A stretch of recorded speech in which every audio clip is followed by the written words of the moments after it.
मज्ञानतिमिरन्धस्य ज्ञानाञ्जनशलाकया चक्षुरुन्मिलितं येन तस्मै श्रीगुरवे नमः। नमो ॐ विष्णुपादाय कृष्णप्रेष्ठाय भूतले श्रीमते भक्तिवेदान्तस्वामिन् इति नामिने।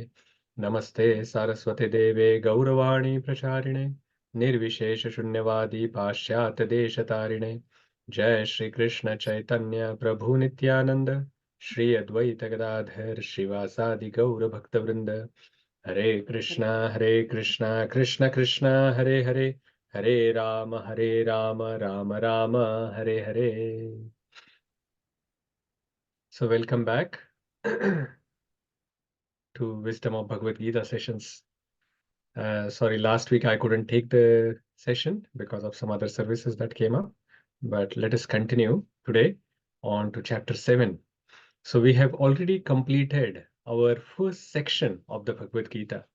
If you remember in the first session when we were talking about the overview of Bhagavad Gita, we discussed that the Bhagavad Gita can be seen as three sections, can be seen in three sections. The first six chapters are mainly focusing on Karma Yoga. The middle six chapters are mainly focused on Bhakti Yoga, and the last six chapters are mainly focused on Jnana part. Actually, the entire Bhagavad Gita is giving the knowledge of Bhakti Yoga, but the emphasis we can see, and there is a lot of emphasis on karma in the first six, lot of emphasis in bhakti in the middle six, and lot of emphasis on analytical knowledge in the last six chapters. But finally, in every chapter, we can see that Lord Shri Krishna has talked about Bhakti Yoga somehow or the other and connected the karma to Bhakti. Of course, the middle six is completely talking about Bhakti, but in the last six chapters as well, he connects Jnana to Bhakti. And we also looked at in the first session this analogy. It is like a suitcase or like a big case of jewelry, and then there is the bottom part of the case and the cover of the case, and then there is this middle jewels inside that case. So Bhakti Yoga is like that. It is kept in the middle of the middle part of the Bhagavad Gita, which is the jewel of the Bhagavad Gita.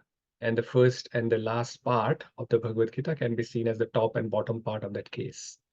So we are starting on that the middle section of the six chapters, which is from chapter 7 to chapter 12. So these are the jewels of Bhagavad Gita. So please pay good attention what Lord Shri Krishna is talking about in this chapter, in this chapter onwards. So chapter 7 is entitled Knowledge of the Absolute. And in Sanskrit, this chapter is known as Jnana Vijnana Yoga. So it talks about Jnana and Vijnana. Of course, the next few chapters also gives quite a lot of knowledge about the Supreme Lord. And this chapter has 30 verses. So it is not a very big chapter. So we most probably will complete this chapter in around 3 sessions. So we will see that in the earlier chapters, Arjuna has asked a question in the beginning, and then the Lord has talked a little bit more about the topic about the topic which the Arjuna has asked. But here in this chapter, chapter 7, we see that Lord Shri Krishna is speaking on his own. It is in a continuation. So the last verse of the 6th chapter was quite important one. 6.47, it was saying, Yoginam api sarvesham madgaten antaratmana shraddhavan bhajate yomam same yukta tamo mata. So in that verse, Lord Shri Krishna is talking about who's the best of the yogis. And in the previous verse, he has said that the yogis are best than the ascetics, they are better than the jnanis, they are better than other people. But here, suddenly, in that 6.47, he says that out of all those yogis, who always abides in me, and of course, he has to have great faith. So, and of all the yogis, the one with great faith who always abides in me, thinks of me within himself and renders transcendental loving service unto me, he is the most intimately united with me in yoga and is the highest of all. That is my opinion. So Lord is saying the Bhakti Yogi is the highest of all the people who are approaching him through various different paths. And because this topic is so important and close to his heart, that is why, without Arjuna asking any further questions about it, he himself is explaining further on this topic. So in that verse 6147 we just talked about, there the Lord is talking about a yogi who's always thinking of him in devotion. He's the best. So in 7.1, he starts to explain how to do so, like how to remember Krishna. So that is what is explained in this first verse. And in 6.47, he also talks about the yogis is is concentrating on him in full faith. And faith cannot be there without knowledge about the Supreme Lord. And that is why here in this chapter, Lord talks about the knowledge of himself, so knowledge of the absolute. And that is how after hearing that, we can build the faith on the Supreme Lord. So that is the connection why suddenly after talking about 6.47, the Supreme Lord is now talking about himself and also how to build that faith and how to focus our mind on him. So let us start with this chapter 7, Knowledge of the Absolute, first verse. Shri Bhagavan Uvacha Maya Saktamana Partha Yogam Yunjan Madashayah Asamshayam Samagram Mam Yatha Nyasasi Tatshrunu. Yes, Vibhor Prabhuji, you can read, and the next one, Lavanga Mataji, you can.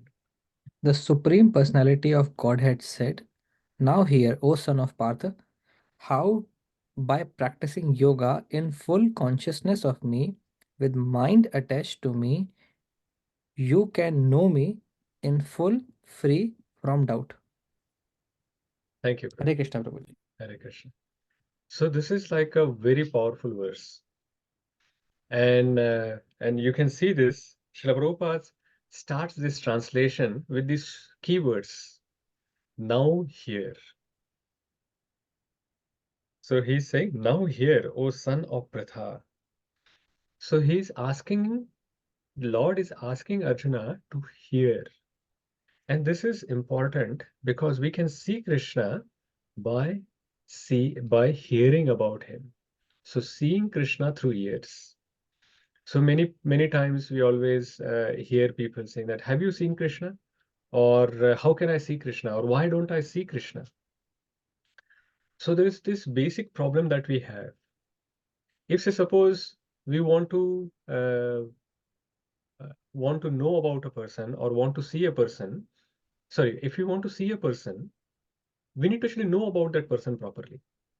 If there are so many people who are going around us when we go out, but do we know about all those people who we see?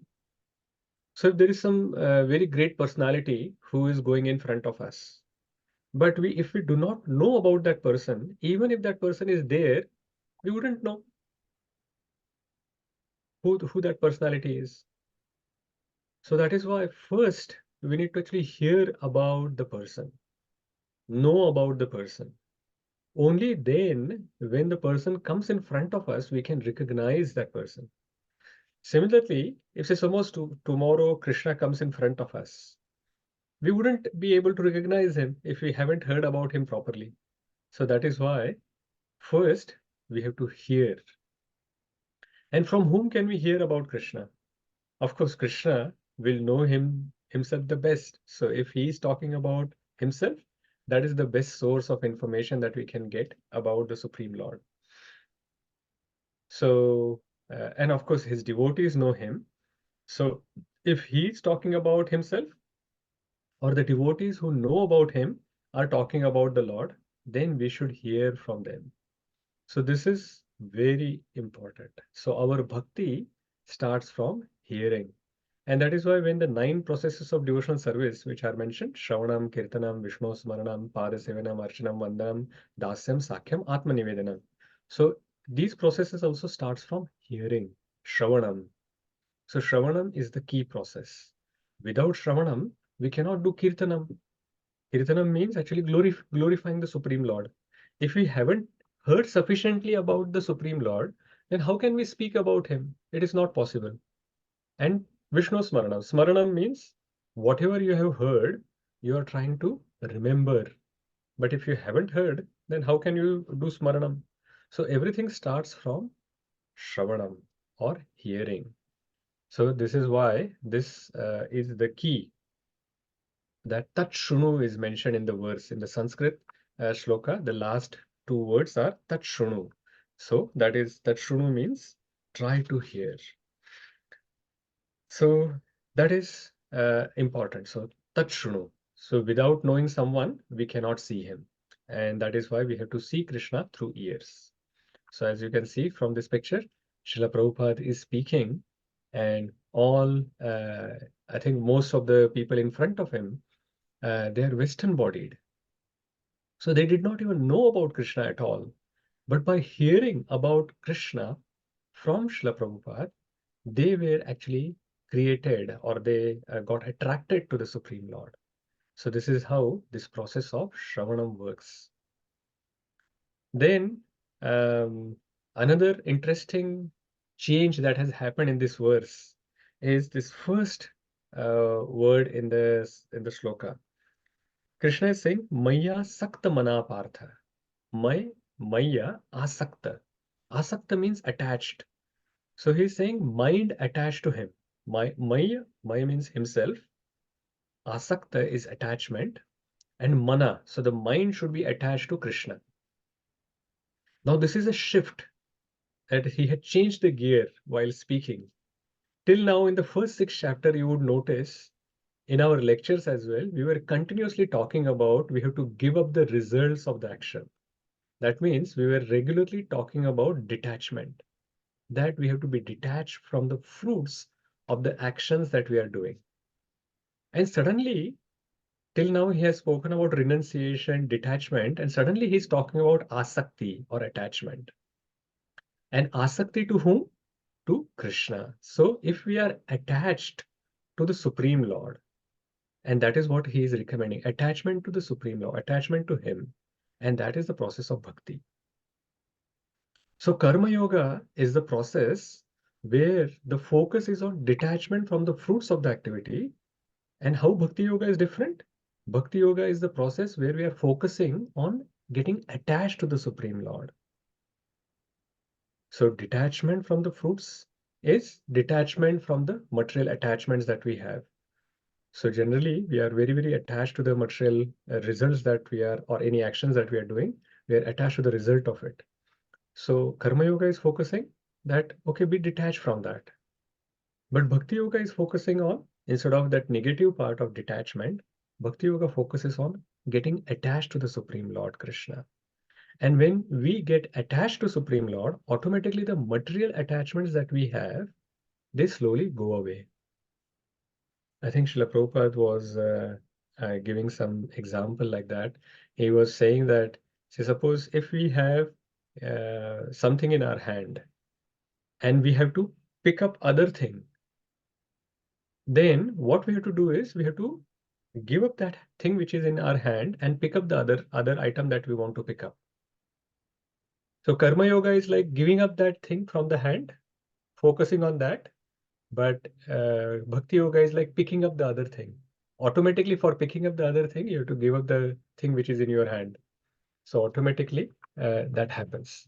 But of course, the process of Bhakti Yoga is more positive and more easy to do because we are focusing on doing something instead of giving up something. Or that reminds me of a story. Um, there was one person who was very, very miser. He was very miserly, and he would not give up anything. Uh, like if any money or whatever, if anyone is asking, it will be very hard for him to give that up. So once he was going by a boat, and somehow or the other, one coin from his hand fell into the water. And he did not even think about anything. He just jumped into the water to collect that, to pick up that coin. But as soon as he jumped inside, then he realized that he can't swim. And he started drowning. He started drowning. And then other people on the boat, they started saying that, hey, give me your hand, give me your hand, give me your hand. But this person was not even raising, like extending his hand. But then there was one person who was very intelligent. He said, instead of saying, give your hand, he said, hey, take my hand, take my hand. So immediately he extended his hand and took the hand of this person who was trying to save. So it is very difficult for people to give up something, but they are very keen to take up something. So it is easier to take, difficult to give up. So similarly here, Bhakti Yoga process is simpler. We are all miserly people, and that is why in the second chapter, when Arjuna talked about, he said that I have this miserly weakness and I'm not able to understand. I am confused now. So please, Krishna, accept me as your disciple, be my guru, and guide me. So similarly, we have this miserly weakness. We are not able to give up. So Krishna is saying, okay, don't worry. Don't worry too much about giving up. Here, I'm giving you another process, which is Bhakti Yoga. In this, you have to take me. So accept me. Don't give up, just accept me. And by accepting Krishna in our life, we can make progress through this process of Bhakti Yoga. Another important thing that we can understand from this verse is Krishna is saying, he is not generally saying that be attached to me. He's saying Maya Sakta Mana Partha, Mana. So he's saying that attachment should be created inside the mind. So anything where our mind is attached, that is what we are attached to. So anything that our mind is attached to, that is what we are attached to. So while this lecture is going on, if your mind is thinking about something else, and then your mind is you and your mind both are somewhere else. Even though you're physically here, your attention is somewhere else. So that is why that uh, attachment inside the mind needs to be checked. So if we see our mind is attached to a specific food, or mind is attached to our relatives, friends, or whatever, then that is what we are attached to. If our mind is attached to Krishna, then we are attached to Krishna. So that is why Krishna is saying that create that attachment inside the mind for Krishna.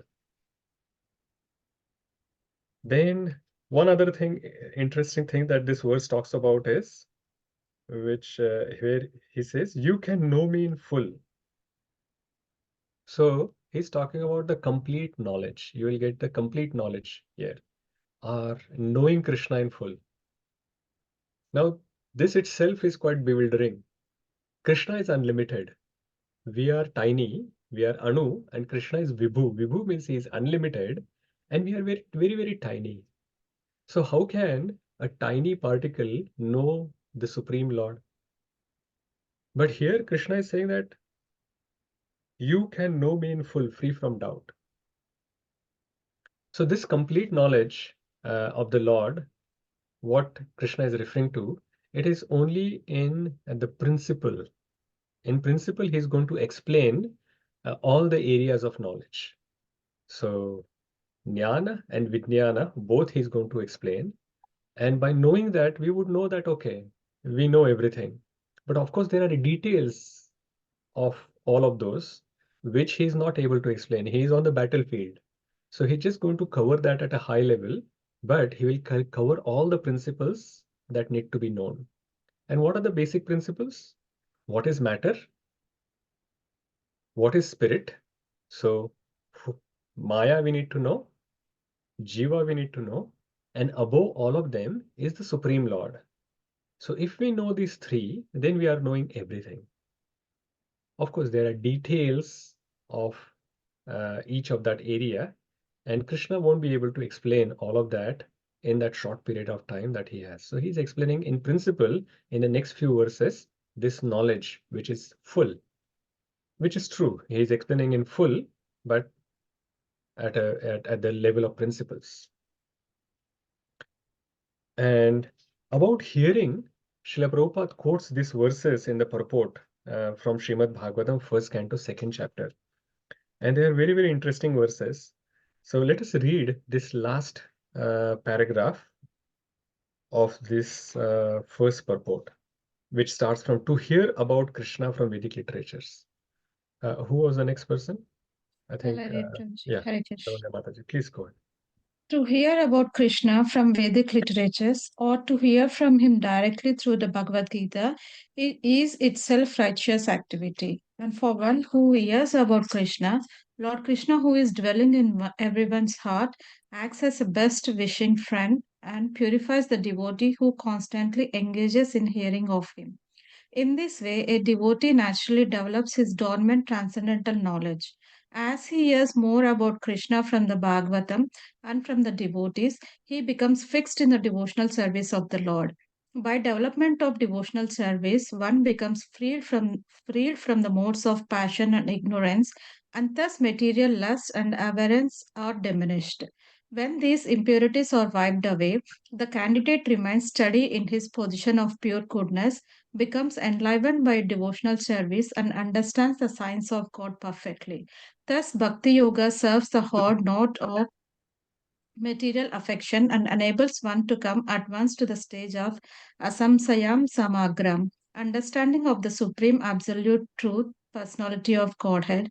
Bhagavatam 1.2.17 to 21. Therefore, only by hearing from Krishna or from his devotees in Krishna consciousness can one understand the science of Krishna. Hare Krishna. Yeah, thank you, Mataji. So very wonderfully, these verses are explaining how just by hearing, just starting to hear about Krishna or from Krishna, we can make so much progress in our Krishna consciousness. Our anarthas are wiped out, and then we can actually understand more and more. So we only have to begin hearing. After we begin to hear, then many things are happening around us. We are not noticing them completely, but the effect is there. So slowly, slowly, the purification happens.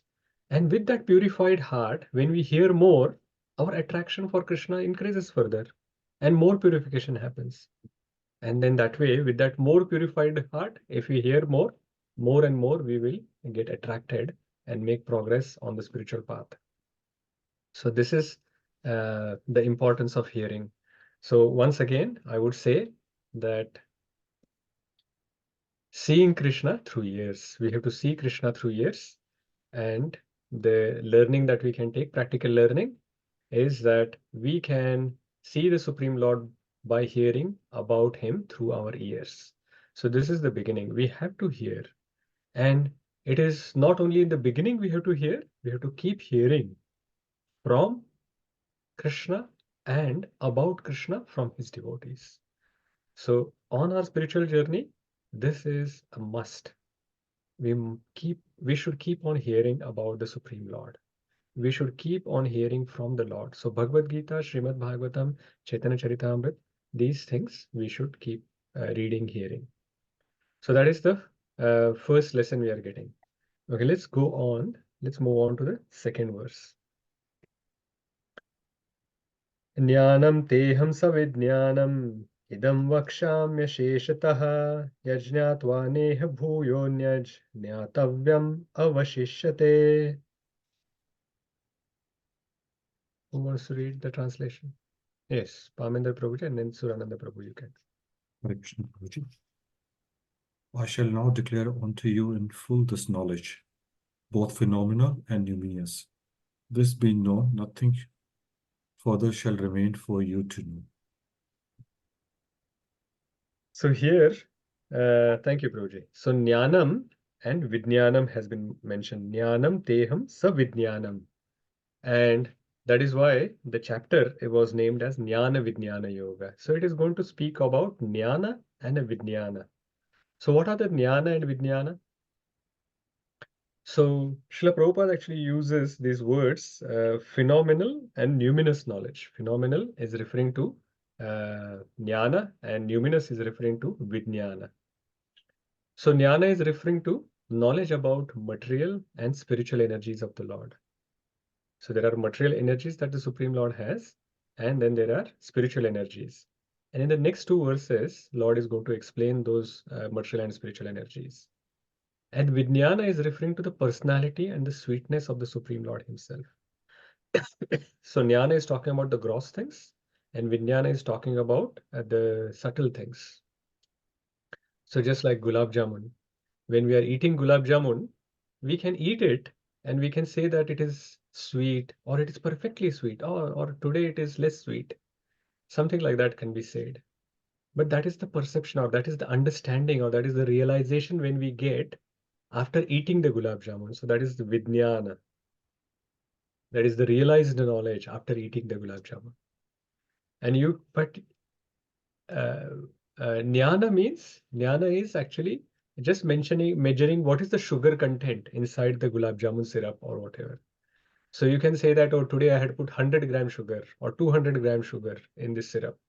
So that is the measurable part, but that is just the gross part. But just by measuring the sugar, which is 100 gram, 200 gram, we wouldn't know whether the gulab jamun is sweet or not. Only after eating it, we will realize that knowledge. So Vijnana is the realized knowledge, Jnana is the theoretical knowledge. In theory, we can say that, okay, these are the ingredients, this is how the gulab jamun is made, this is how much sugar is put, and then the item becomes sweet. But we will not get the realization of that sweetness without eating it, and that is Vijnana. So Lord is going to talk about the phenomenal and numinous knowledge in the next few verses. Just the next 3 verses, he will cover all the important principles very briefly. So let us look at what he is talking about. Oh, but before we go ahead, this important lesson which is there, Krishna is saying here that after this being known, nothing further shall remain for you to know. So we should not be having this anxiety that are we actually getting the full knowledge through Bhagavad Gita or through the scriptures that we have? Or is there something that is missing? I'm missing out, that if I would have read some other scriptures from here, from there, or whatever, or sometimes people challenge that, is this like the knowledge that is given in your scriptures, is that complete? So Krishna is actually mentioned here. After knowing this, there is nothing else remain to know. So we should be having this faith, you are getting complete knowledge. So we should not have any doubt about whether we are getting it completely or not. Okay. Aminar Prabhuji, you have some question? Yes, Prabhuji. So, Prabhuji, if we relate this, so one is talking about theoretical, and another one is talking about practical knowledge. Yeah. But Prabhuji, Gita, when Shri Krishna narrates to uh, Arjuna, it's all theory. It's like, so practically. Oh, so you're saying that because it is the knowledge or theoretical knowledge which is mentioned, whether it is just theory. Actually, no. Lord Shri Krishna is actually standing in front of him. And also we will see that he is showing his various different forms. So there is some realization as well, which Arjuna is getting through this knowledge. And the Bhakti Yoga process is like that. In the 9th chapter, when we go, Krishna says that Pratyaksha Avagamam Dharmyam, that when we actually start practicing the process of Bhakti Yoga, at that time, we will get the realizations ourselves. It is Pratyaksha Avagamam. We can realize that knowledge and then we can progress further. So we do some little, we will get some little realization, but based on that realization, we will be inspired to do more. And then we will do more and then go further. Like that chain goes. So something similar is happening with Arjuna as well, that he is going to get theoretical knowledge, but also numinous knowledge, or the practical knowledge or realized knowledge directly from the Supreme Lord. Okay, fine. Okay, Krishna so let us Prabhuji. move on to the next verse, where, actually in the third verse, Krishna is actually mentioning how rare is this knowledge. And then 4th, 5th, and 6th verse, he talks about the phenomenal and numinous knowledge. Manushanam sahasreshu kaschid yatati siddhaye yatatam api siddhanam kaschin mam veti tatvatah. Hare Krishna Prabhuji.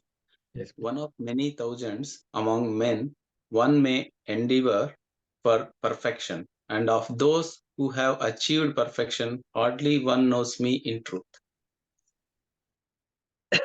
So this is explaining, thank you, Prabhuji. So realized knowledge, how realized knowledge is rare.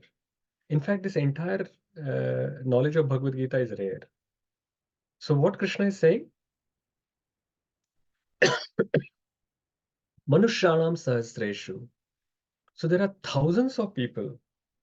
Out of many thousands among men, one may endeavor for perfection. So not everyone is interested in Krishna consciousness. Not everyone is interested in knowing about the spirit. Most of the people are only interested about matter. No one even knows that we are not this body, but we are spirit soul. Very few. So out of thousands of such people who are interested in matter, one may endeavor to understand the spiritual knowledge, and they will endeavor for perfection. And out of those who have achieved perfection, now there is a leap, giant leap Krishna has taken. So out of thousands of people, there is one who may be interested in perfection. Now, out of thousands of such people, one may actually reach perfection. And out of all of these people who have achieved perfection, hardly one knows me one in truth. So Krishna is saying that knowing him tattvataha as he is very, very rare. So out of many, many thousands and millions of people, there will be one person who may actually understand Krishna tattvataha, or Krishna as he is. But he has already given us a clue earlier in the 4th chapter how to know him in tattva. So he has said, Janma karma cha me divyam evam yo veti tattvataha. So knowing the appearance, transcendental appearance and activities of the Supreme Lord, we can know him properly. And if we know that, then we will also go back to Godhead. That is what he had already mentioned in the 4th chapter, which we have seen before. So by Bhakti Yoga process, by by going through Bhakti Yoga, Srimad Bhagavad Gita and Bhagavatam, we can know about Krishna and know from Krishna, and that is how we can progress. So, and we can achieve perfection. So, Manushyanam Sahasreshu. But it is quite interesting that you all who are hearing about Krishna, you are out of those thousands of people who are striving for perfection. So you are one of the rarest people to achieve this knowledge. So well done. You are already one of the rarest of the people. And many times we actually see that once we actually get this knowledge, we are quite interested in sharing this with someone else. But not everyone is interested in getting this knowledge. And sometimes we may get discouraged that, hey, why other people are not taking it when this is so wonderful. But Krishna is saying, Manushyanam Sahasreshu. Out of these thousands of people, very few may be interested in it.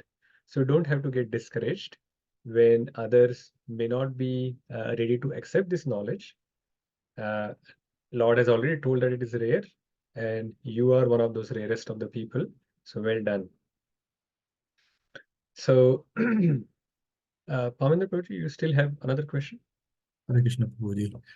Sorry, Prabhuji, No, one more that's fine. doubt. Please go ahead. Prabhuji, like when Shri Krishna says that who has achieved perfection, so what kind of perfection is referring to in there? Yeah, good question. So when Krishna is saying about that out of thousands of people, one may strive for perfection.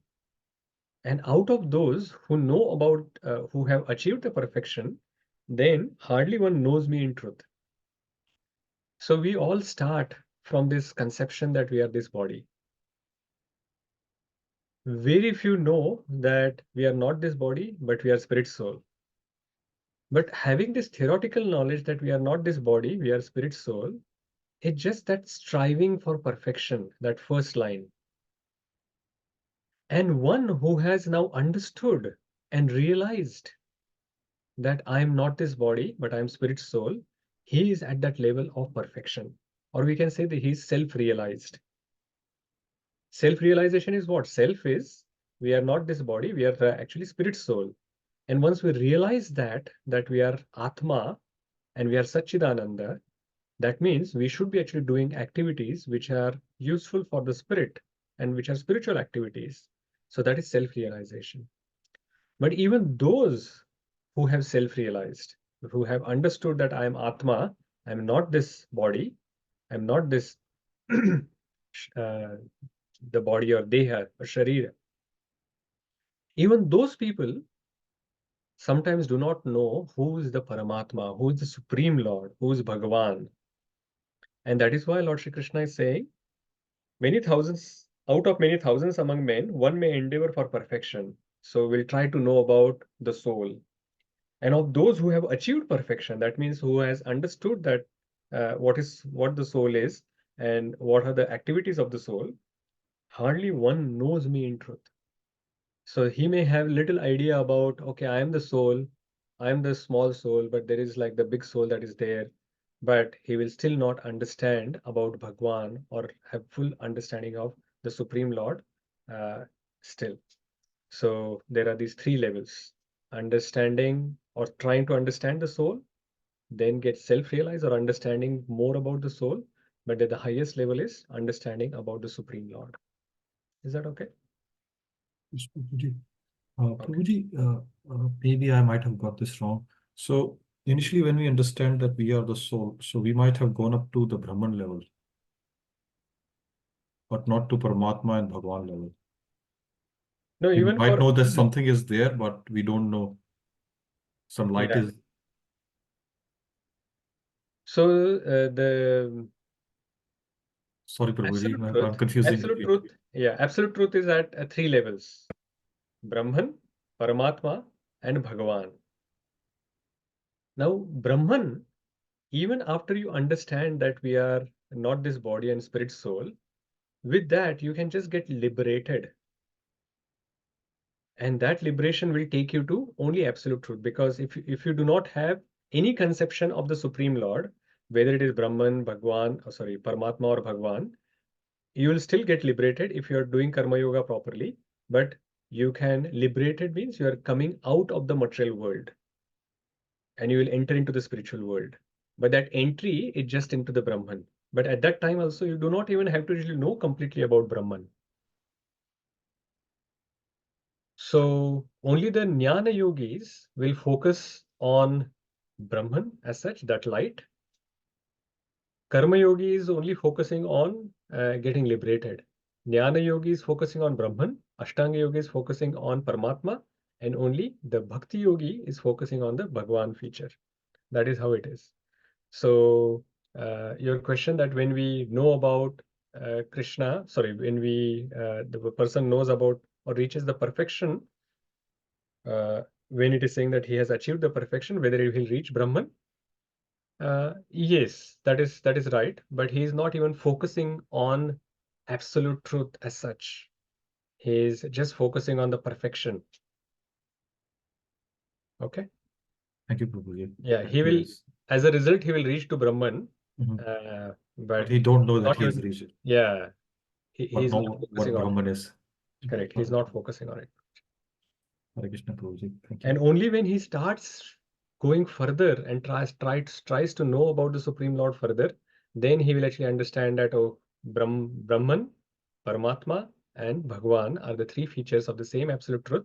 But the knowledge of the person who is actually knowing is superior or inferior.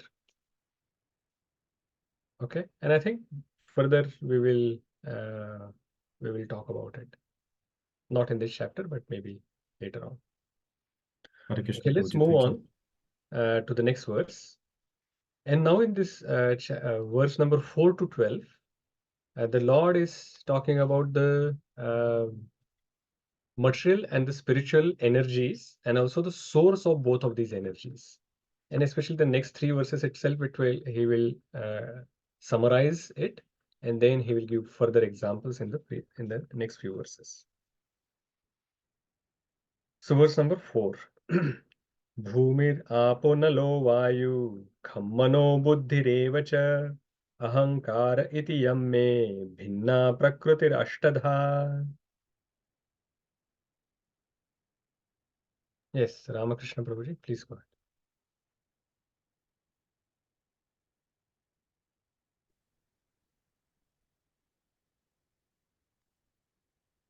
We can't hear you, Prabhuji.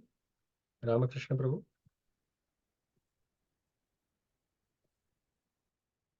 Okay, there is probably some problem with his microphone. Okay, Mahendra Prabhu, you can go ahead and read. Hare Krishna Prabhuji. Yes. Yeah. Earth, water, fire, air, ether, mind, intelligence, and false ego. Altogether, these 8 constitute my separated material energies. Hare Krishna. Thank you, Prabhuji. So the first energy has been explained here by the Supreme Lord, the material energy. And the material energy has 2 parts, the gross part and the subtle part. And both are explained in just one verse. He has summarized the entire thing. And how it is that Bhumir, Apo, Nalo, Vayu, and Kham. So that these are the 5 things: earth, water, fire, air, and ether. So these 5 are the gross elements. And then mind, intelligence, and false ego. These are the subtle elements. So these 8, even though mind, intelligence, and false ego are subtle, but they are still part of the material energy. So Krishna is saying that these 8 constitute my separated material energies. So the material energy is consisting of these 8 things.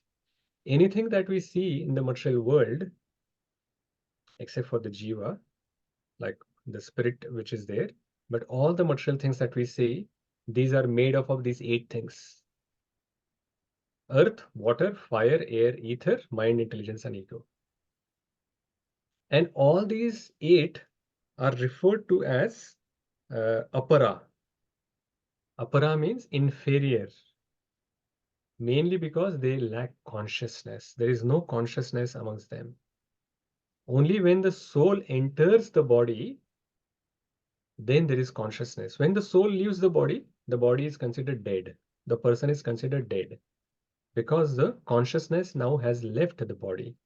So though it has like this earth, water, fire, air, ether, mind, intelligence, ego, if the soul has left, then it is considered dead. It is lacking consciousness, and that is why it is called inferior or apara. It cannot act on its own. The soul has to enter in it, then the things can be working. So going further to the next verse, we will see now Lord is talking about the spiritual energy. So this is material energy that he has talked about. Now he's talking about the spiritual energy. Apareyam itastwanyam prakrutim vidhi me param jiva bhutam mahabaho yayedam dharyate jagat. Yes, Gita Jayanti Mataji, please go ahead.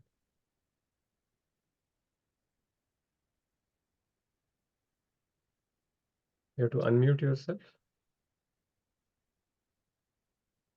Oh yes, sorry, Prabhuji. Hare Yes, Krishna. please go ahead.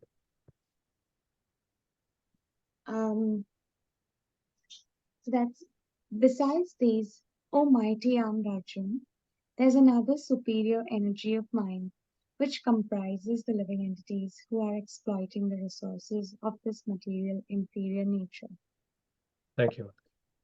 Thank you. So here the Lord is saying that there is a different energy and which is superior.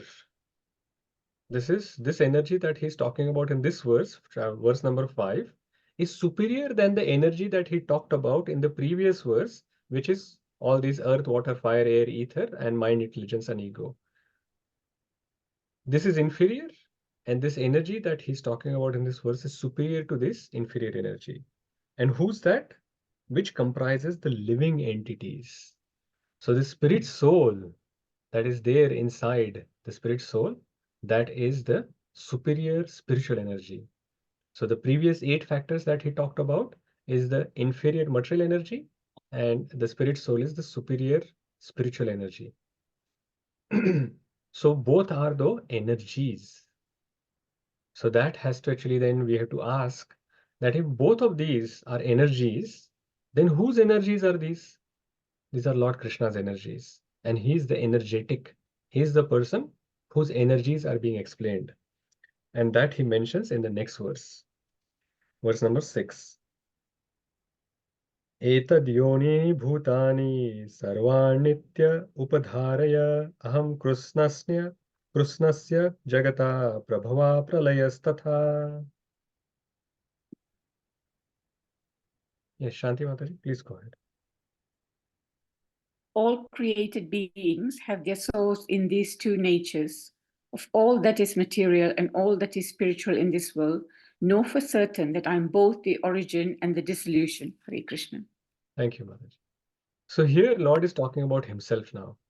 So he talked about the material and spiritual energies, which is the matter and the spirit soul. But here he's talking about that I am the origin and dissolution of everything, of all that is being created. So both the energies are being created and destroyed by the Supreme Lord. So Krishna is superior to both of them. So let us read the purport as well. It is not very big, but very interesting purport. Who wants to read next?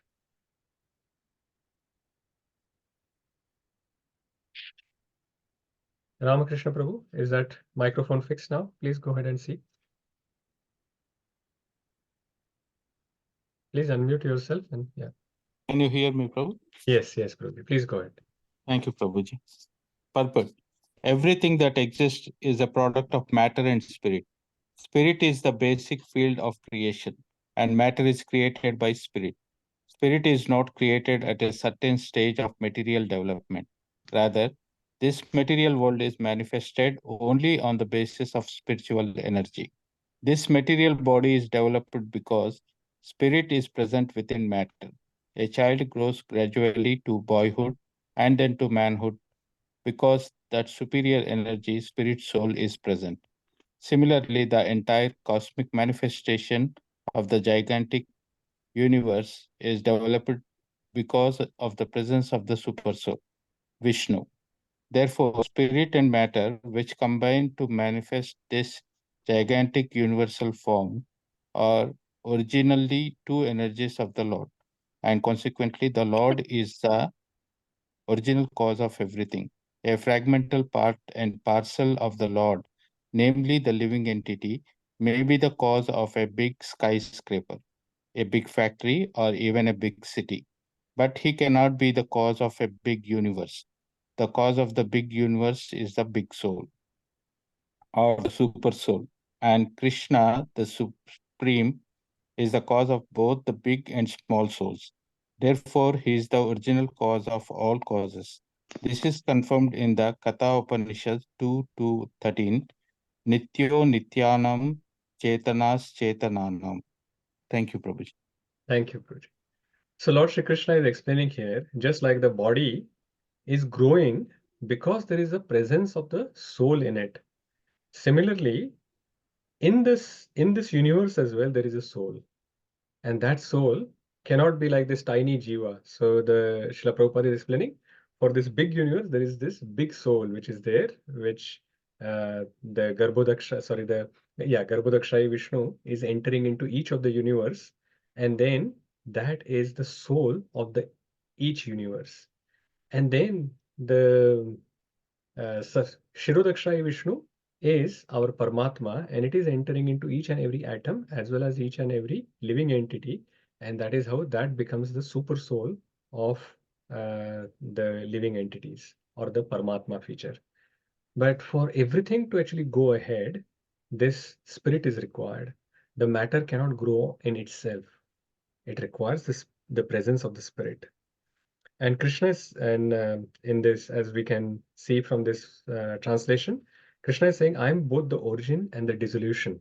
So both creation and destruction is coming from Krishna. Now the next verse is interesting. Next verse, Krishna is saying, not only I am the origin and dissolution, but I am also the maintainer in between. So not only he's the creator and destroyer, but in between as well, the maintenance that happens, that comes from the Supreme Lord. The hands which are up, are there any questions? Yes, Prabhuji. What's the relation between Super Soul, Vishnu, and Krishna? I thought the Super Soul itself is Krishna. Yeah, so there is no difference as such. Krishna, like the Vishnus which are talked about here, there are 3 levels of Vishnus which are explained, which are the Karnodakshayi Vishnu or Mahavishnu is the Vishnu from whose body, from the pores of his body, there are these universes which are emanating. And then in each universe, this Karnodakshayi Vishnu enters. And that is that in the form of Garbhodakshayi Vishnu. And then that Garbhodakshayi Vishnu becomes the super soul of each of the universe. From that Garbhodakshayi Vishnu's navel, this lotus comes out. And on that lotus, Brahma is born, and then Brahma does the creation. And when he's creating, again, it is mentioned in Srimad Bhagavatam in detail that everything was like he creates something, but then it is not, there is no life in it. So this Garbhodakshayi Vishnu then expands into Shirodakshayi Vishnu, and then Shirodakshayi Vishnu enters in each and every atom as well as the living entities, and that is when this consciousness comes in it. So whether it is Shirodakshayi Vishnu, Garbhodakshayi Vishnu, or Karnadakshayi Vishnu, they are the expansions of the expansions of the Supreme Lord Krishna. So Krishna expands to Balram, Balram expands to the Chaturvyuha. From that Sankarshan comes another Chaturvyuha, and from that Sankarshan of the second Chaturvyuha comes expansion is Karnadakshayi Vishnu. It's a bit technical. It is quite nicely explained in the further scriptures that we will study after we complete reading Bhagavad Gita. But that was a brief overview. Okay, so yeah. Thank you, Prabhuji. Ramakrishna Prabhu, you have question or your hand was up for reading earlier? Just for reading, Prabhuji. Okay, fine. Okay, so let us go ahead. Sorry. That's fine. So let us go to verse number 7. This is quite famous verse, an important verse. Matta parataram nanyat kinchidasti dhananjaya mai sarvamidam protam sutre manigana iva.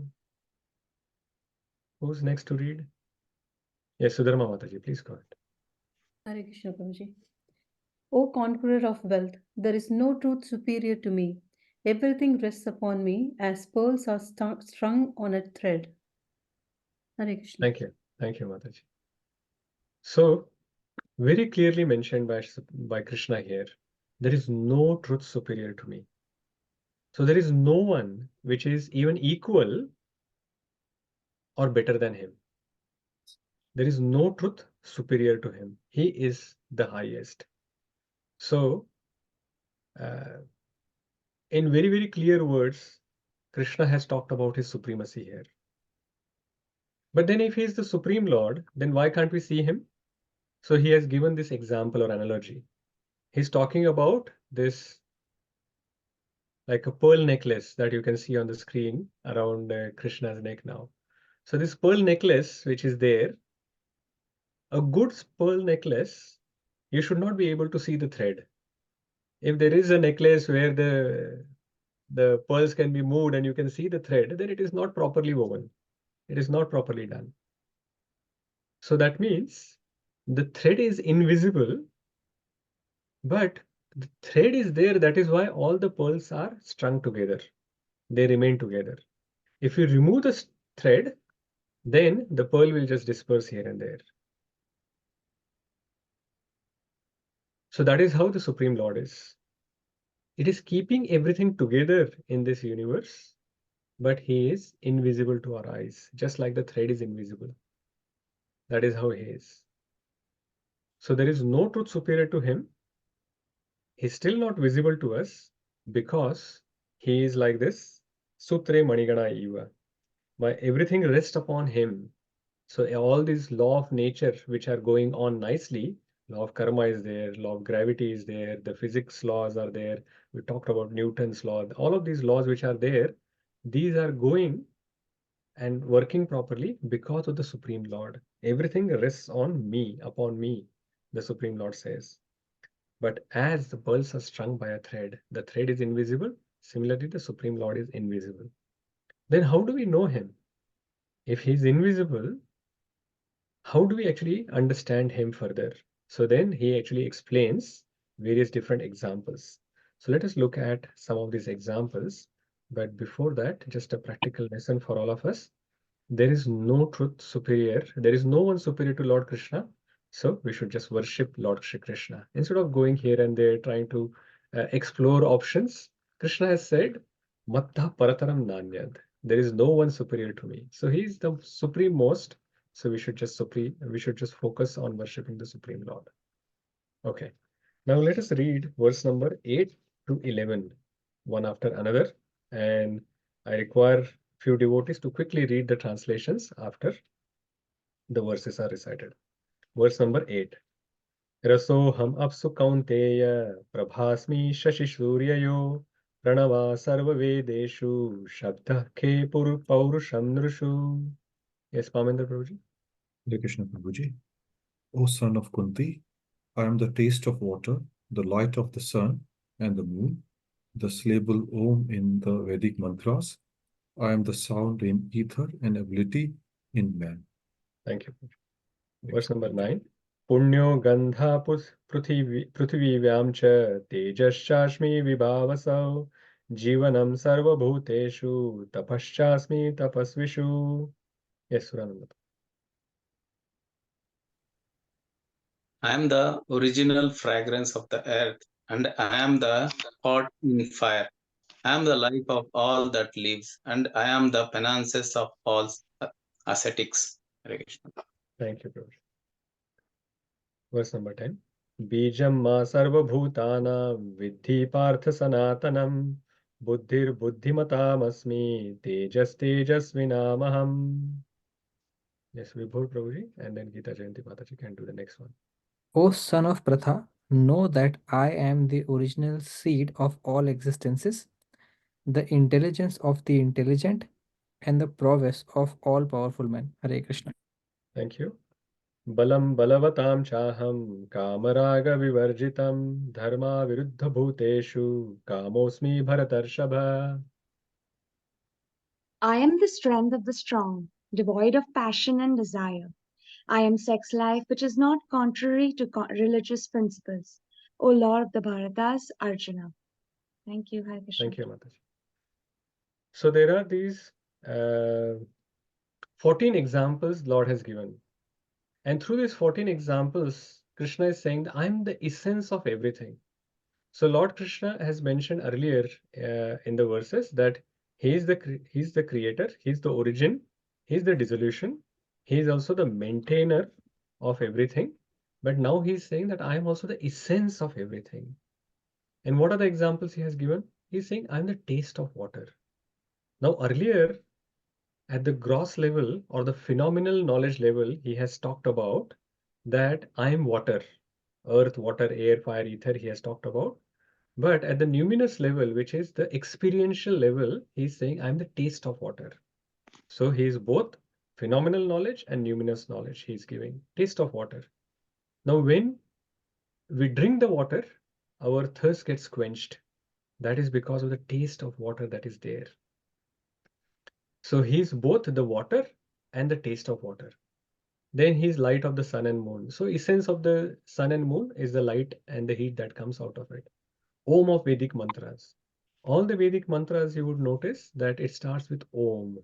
Om Purnamada Purnamidam Purnat Purnamudachyate Purnasya Purnamadaya Purnameva Vashishyate. So it starts with Om.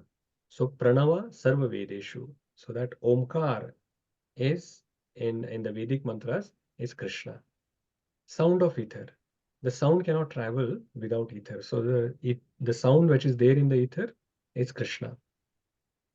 Ability of man, fragrance of earth. Now, earlier he talked about just like water, he talked about he is also earth. And earth itself has a particular fragrance. But interestingly, there is not only one fragrance in the earth, there are multiple fragrances in the earth. Because if you actually sow a seed of like a fragrant rose that you are planting, then the rose stem that you would have cut, that doesn't have fragrance. The earth has a particular fragrance, but that is not rose's fragrance. You put water, that is also not fragrant, but still you may get different roses having different fragrance. But at the same time, if you put a jasmine seed, then you will get a different fragrance, different from rose. And if you put a gardenia bulb, then you will get the flower which is having a completely different fragrance. So all these fragrances which we are talking about, which we find in the different flowers, fragrant flowers, that is coming from the earth's fragrance. So all these fragrances are within the earth. Then his heat of fire, his life of all living beings, his penances of ascetics, all the essential things of these things. If someone is ascetic and he's not doing penance, he's not called ascetic. So the essence of an ascetic is penance, and that penance is the Supreme Lord. The original seed of all existence, his intelligence of the intelligent, power of the prowess of the powerful man, strength of the strong, and regulated sex life of religious principles. So Lord Shri Krishna is talking about, he's the essence of everything. It is Krishna's vibhuti. Vibhuti means a special power or special opulence that Krishna is showing.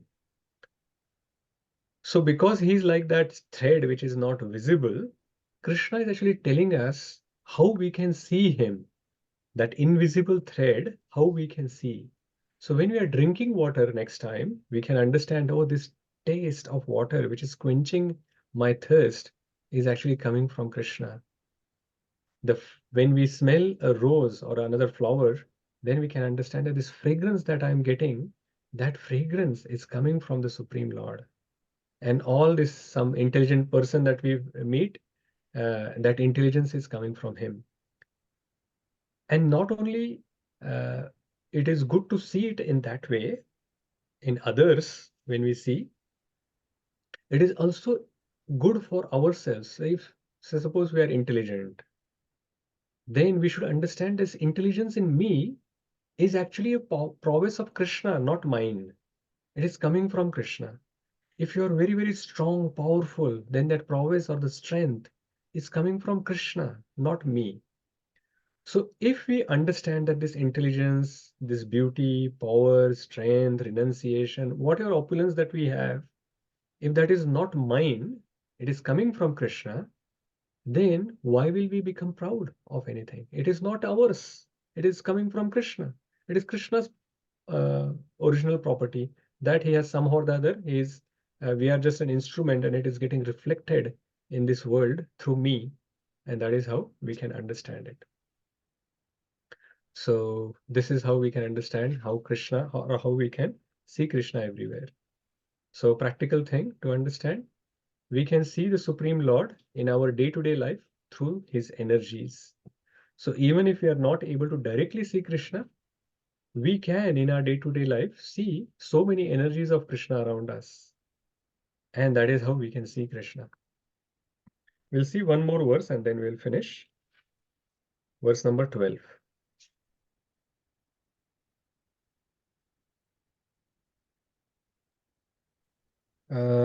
ये चैव सात्विका भावा राजसास्तामशाश्च ये मत्त एवैति तान् विद्धि न त्वहं तेषु ते मयि.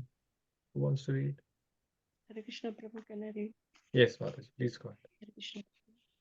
Know that all states of being, be they of goodness, passion, or ignorance, are manifested by my energy. I am in one sense everything, but I am independent. I am not under the modes of material nature, for they, on the contrary, are within me. Hare Krishna Prabhu. Thank you, Maharaj. So this verse is explaining, now Krishna has explained in this previous example that he's the fragrance of the earth, he's the taste of the water, or the heat or the light of the sun and moon, heat of the fire and everything. So some people may start thinking that, oh, is he material? Like all these things are materials, all of these things that Krishna is giving examples of. So to remove that confusion, Krishna has given this verse. He's saying that I am independent of these modes, this sattva, raja, tamo guna. So you can see in this picture that the sattva, raja, and tamo guna, they are controlling the people. But Krishna is above all of them. He's independent. So he's saying, I'm independent. I'm not under the modes of material nature, for they, on the contrary, are within me. So he is the controller of these three modes. It is not the other way that the modes are controlling him. So sometimes some people say that Krishna is actually uh, the Lord, but when somehow or the other he gets covered by Maya, and then when he gets covered by Maya, then we see Krishna's form as Krishna or Rama. So Krishna is saying that this is not possible in this verse. The philosophy of these people is not correct. Why? Krishna is saying that these are controlled by me. How can they cover me? It is not possible. I am the controller, not they are not the controllers. So we will stop here, and from 13th verse we will see from the next session. Okay, any comments, reflections, or any summary points that anyone wants to say? Yes, Vidhi Mataji, please go ahead. Hare Krishna Prabhuji. Prabhuji, I have a question. Okay. So, you said about Om syllable, and you mentioned one verse that Om Purnamada Purnamidam. So, to my understanding, the meaning of that verse is whatever comes from Krishna is complete, and whatever is remaining is also complete. So, as part and parcel, if we coming out of Krishna, so are we complete independently? Oh, okay. So the reason I actually quoted that verse was because it was starting with Om, and it is a Vedic verse. It is comes from Upanishad, and that is why it starts with Om, and that is why I quoted. But your question is about that. Yes, Krishna has created us, and we are also complete in a way that um, Krishna is Satchidananda, and we are also Satchidananda. And anything that has been created by Krishna is having this interesting phenomena that, for example, a tree is created, but it is complete in its own. It doesn't require anything else. The seed comes out of the tree, and then again that seed can continue and grow into another big tree. So similarly, us as well, like living entities or these bodies are created, but they are also complete in a way that once the bodies are there, then they can create further. And that is how it is explaining. So anything that Krishna is creating is like that. But whereas what the people are creating, they create in a way that the seed will not grow. And we have to go and buy the seeds from them again and again. So that is the incompleteness that we create, and we patent it, saying that, oh, this is the seed that I have created, and this is patented by me, and every time you have to come to get the seed. So that is an incomplete creation, but Krishna's creation are complete. Is that okay? Prabhuji. Yes, Prabhuji. Thank you. Okay, Vibhor Prabhuji. Prabhuji, a question. If Krishna is controlling the three modes, and they are controlling all the living beings, isn't it saying that Krishna is controlling all the living beings? And if Krishna is controlling all the living beings, why have three modes? Why not just have one mode, that's mode of goodness, and world could be a beautiful place in that case? That is a standard question, that why Krishna has created all these different things. Why did not he just create everything good, and then there was no problem? Actually, Krishna hasn't created. These are our desires, which are which are actually different kind of varieties that we have.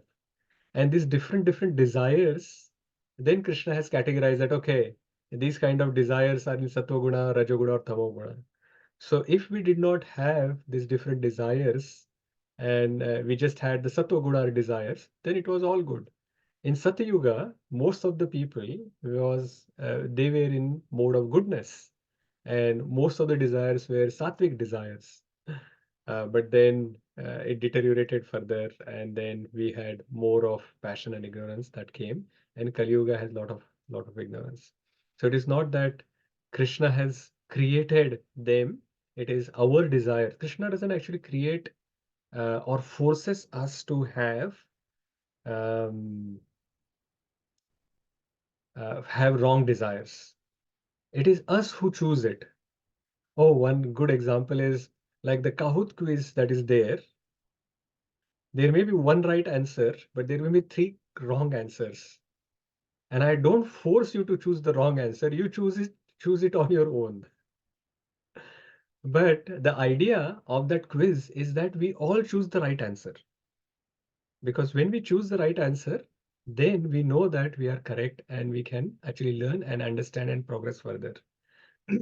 Similarly, now when we have come from the spiritual world to the material world, we have deteriorated. We have created these anarthas in our heart and created multiple desires.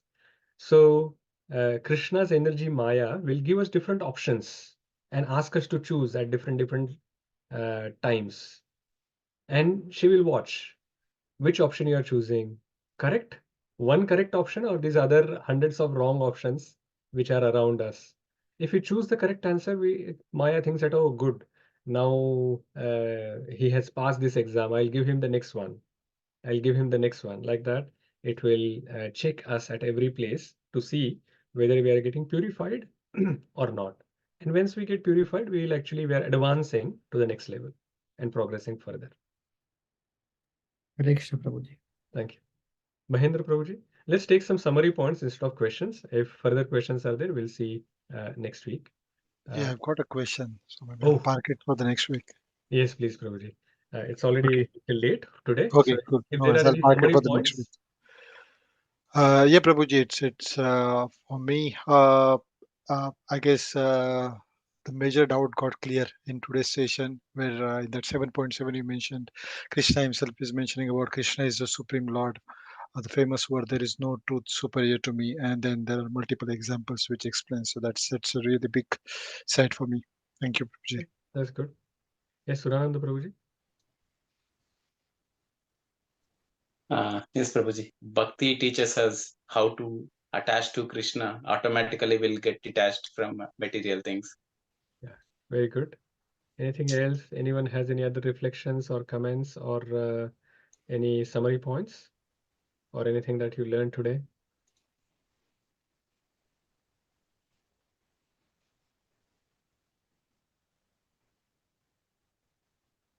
Yes, Sudharma Mataji. Hare Krishna, Prabhuji. Here Krishna says that though he is the origin of the 5 gross and the 3 subtle things, he is still not he is superior to it and is not bound by them. Yes, that's right. Very good. Geeta Jayanti Mataji. Hare Krishna. So today I learned that Karma Yoga is for detaching us from things, and then Bhakti Yoga is to attach to Krishna. Yes. So Karma Yoga is actually teaching us how to get detached from the fruits of our action. And Yes. Bhakti Yoga is teaching us how to attach to Krishna. Krishna. Good. Thank you. Sannivas Prabhuji or Mataji, Lavanga Mataji.